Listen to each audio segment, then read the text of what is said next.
সরকার বারবার বলেছেন ব্যাপক সংস্কারের মাধ্যমে নির্বাচন ব্যবস্থাকে ঢেলে সাজাতে হবে। আমি আরেকবার উচ্চারণ করে বলেছি, সরকার বারবার বলছেন ব্যাপক সংস্কারের মাধ্যমে নির্বাচন ব্যবস্থাকে ঢেলে সাজাতে হবে।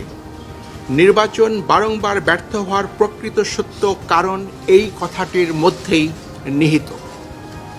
কমিশনের সদস্যরা সংবিধান মেনে দায়িত্ব পালন করে থাকেন।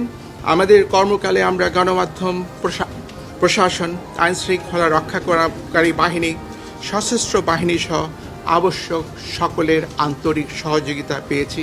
আমি আজ বিদায় লগ্নে কৃতজ্ঞ চিত্তে সেটি স্মরণ করছি। বর্তমান অতীত থেকে আহরিত অভিজ্ঞতা, জ্ঞান ও উপলব্ধি থেকে ভবিষ্যতের জন্য কিছু প্রস্তাবনা সরকারের সদয় বিবেচনার জন্য রেখে যাওয়া আমরা আমাদের কর্তব্য মনে করছি। বাংলাদেশের জনগোষ্ঠীর সমরূপতা, হোমোজিনিটি কারণে সংখ্যানুপাতিক প্রতিনিধিত্বমূলক নির্বাচনের জন্য বাংলাদেশ আদর্শ ক্ষেত্র হতে পারে। সেই সাথে নির্বাচন 4 বা 8টি পর্বে, প্রতিটি পর্বের মাঝে 3 থেকে 5 দিনের বিরতি রেখে অনুষ্ঠান করা ব্যবস্থাপনার দিক থেকে সহজ ও সহায়ক হতে পারে। আমাদের প্রবর্তিত অনলাইনে নমিনেশন দাখিল অব্যাহত রেখে নির্বাচন প্রক্রিয়ায় প্রযুক্তির ব্যবহার অপটিমাইজ করতে পারলে আমাদের ধারণায় এটি ভবিষ্যতের জন্য উত্তম হবে। অধিকন্তু প্রতিটি সাধারণ নির্বাচন নির্দলীয় তত্ত্বাবধায়ক সরকারের অধীনে অনুষ্ঠিত হলে উদ্দেশ্য অর্জন আরও সুনিশ্চিত হতে পারে।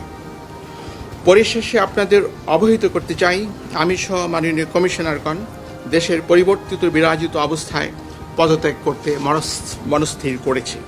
আমরা অদ্যই পদত্যাগপত্র মহামান্য রাষ্ট্রপতির সমীপে উপস্থাপনের নিমিত্ত কমিশনের সচিব মহোদয়ের হাতে দেব। দুজন সদস্য এখানে উপস্থিত নাই, কারো কি পদত্যাগ করছেন? না,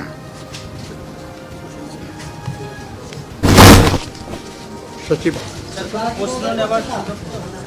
আসে। Thank you.